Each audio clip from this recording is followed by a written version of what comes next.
Welcome sa Dries TV. Kung interesado ka sa ganitong news, huwag kalimutang isubscribe ang ating YouTube channel. Maraming salamat! Welcome back again sa ating YouTube channel mga kakimpaw, and sa update natin ito ang pag-uusapan natin ay tungkol sa mga importanteng kaganapan kina Kim and syempre kay Paula Avellino. Pero bago po ang lahat, maraming salamat sa inyong patuloy na pagsuporta at pagsubaybay sa mga daily update natin. Kaya naman bilang pasasalamat, narito po ang isang napili kong komento, isa lang to mga kakimpaw, patungkol po yan sa naging previous update. Una komento mula po ito kay Ginang Norma Dayag. Sabi niya, there is good PM, legit ba itong caption mo na pinag-uusapan na yung plano nila sa kasal? Yes, Durs, napanood ko rin yung opening ng Whole Very Successful Durs at andun daw si Ate Lacan pero di siya na video. Durs, si Pau daw ang nagbi-video. Is this true? Well, good gesture for Paolo for sure. He will be a part of the Chu family. Yes, for sure, they will end up in church wedding. Yet happy na kami mga seniors to know that they will talk on the preparations of their coming wedding. There's afraid for them both. It's Christ the King, a very grand celebration in our sect as Catholic. There is with this celebration, I fervently pray for them na sana'y hanggat andito pa kami sa mundo ay masaksihan pa namin ang pag-iisang dibdib nila. Happy na kami Durs dito sa balita mo. Kami na seniors ay mas lalo naming ipagdarasal na yon pagsasama nila ay till death do them part. Kasi karamihan sa artista ay nabibilang lang ang 2 to 3 taon na pagsasama ay hiwalay na. Kaya gusto ko rin na mas kilalanin pa nila yung bawat isa para di magsisi. Sa bagay, at the right age na silang dalawa, so no problem. I think they know each other and they got to understand each other shortcoming. And for sure, Kimi will be a good wife as manifested by Paulo that Kim is wifey materials. But how about Paulo? Well, Paulo, what I know to a Sagada person is very protective, caring, and loyal husband to their wife. There's hoping this to happen this coming year. To all Kimbao fans all over the world, let's join hand in prayers so that all our quest will be realized and finalized. To God be all the glory. Happy Christ the King celebration in Roman Catholic faith. Yes, tama po kayo dyan, Ginang Norma Dayag. Ipag-pray lang natin itong ating hinihiling, minimithi, for Kim and Paula Avellino. Kasi alam naman natin na napaka-powerful na weapon ng prayers. So maraming salamat sa komento, Ginang Norma Dayag. God bless and mabuhay kayo. So eto na nga, pag-usapan na natin mga kakimpaw ang mga topic na nakalap natin sa gabing ito. At unahin na nga natin pag-usapan ang tungkol dito sa nangyari sa Star Magical Christmas 2025 po, no?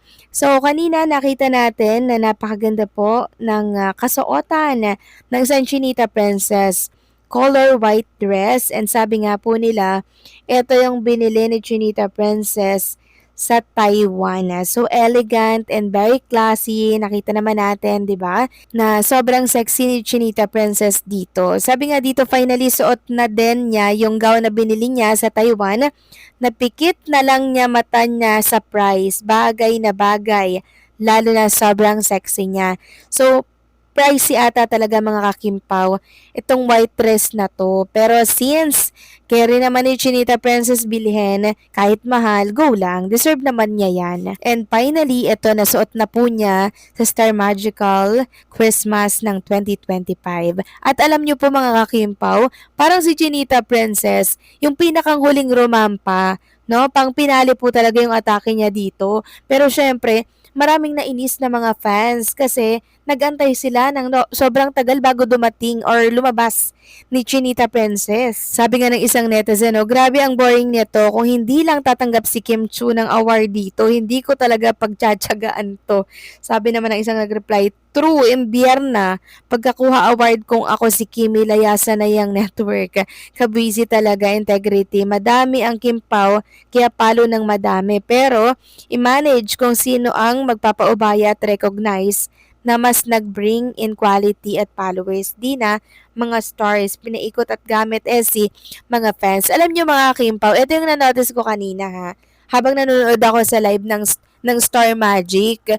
So, pakalabas po ni Chinita Princess, 'di ba? Siya na yung lumabas ng last. 27K ito, yung viewers nila.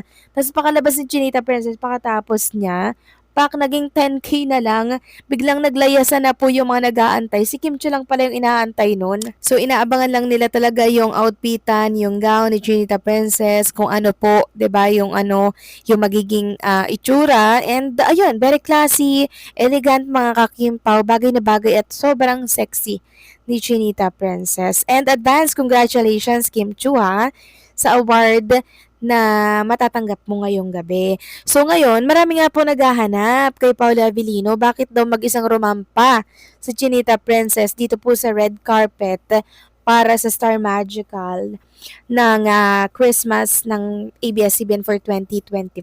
Marami nagtatanong yan kanina pa mga kakimpaw. Ang dami kong mga nababasa na nasan si Paula Avellino, bakit di kasama si Paula Avellino ni Chinita Princess. Nakita daw nila na medyo malungkot si Kim at medyo hindi sanay na walang ka-partner. Actually, mga kakimpaw, si Kim Chu kasi, hindi naman yan talaga nag-a-attend ng mga ganito na Star Magical Christmas, no? Hindi naman talaga yan nag-a-attend. Ngayon lang talaga yan umattend kasi meron po siyang award mga kakimpaw. Pero kung walang award yan, hindi po yan pupunta dyan. Loyalty award ata yun mga kakimpaw, no? Kaya talagang kailangang umattend siya dyan. Sabi nga po dito, naulang din umattend si Kim sa ganyan kasi tatanggap ng award. 3 times na nag-Star Magical Christmas Ball, di siya umattend. Na siyang sinang-ayunan naman po ng isang netizen. Sabi niya, true, hindi siya nag-a-attend ng ganyan. Naulang kasi nga, loyalty awardee siya together with Gerald. Enchong, Samuel V, nag-watch kayo ng TV Patrol, in-announce na yan sino ang tatanggap ng award. So, yun po yung dahilan mga kakimpaw ha.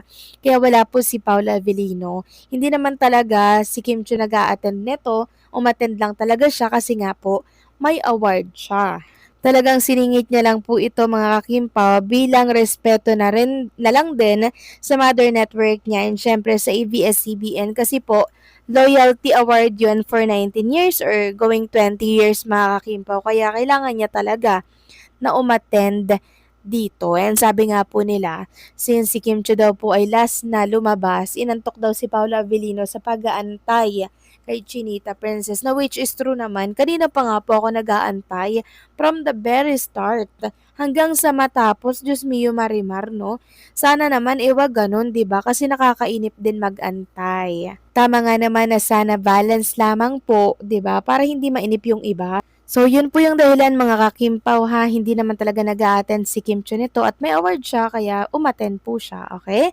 So, wala na pong negativity, okay? So, paano mga kakimpaw, hanggang dito lamang po ang update natin. Maraming salamat sa patuloy na pagsuporta.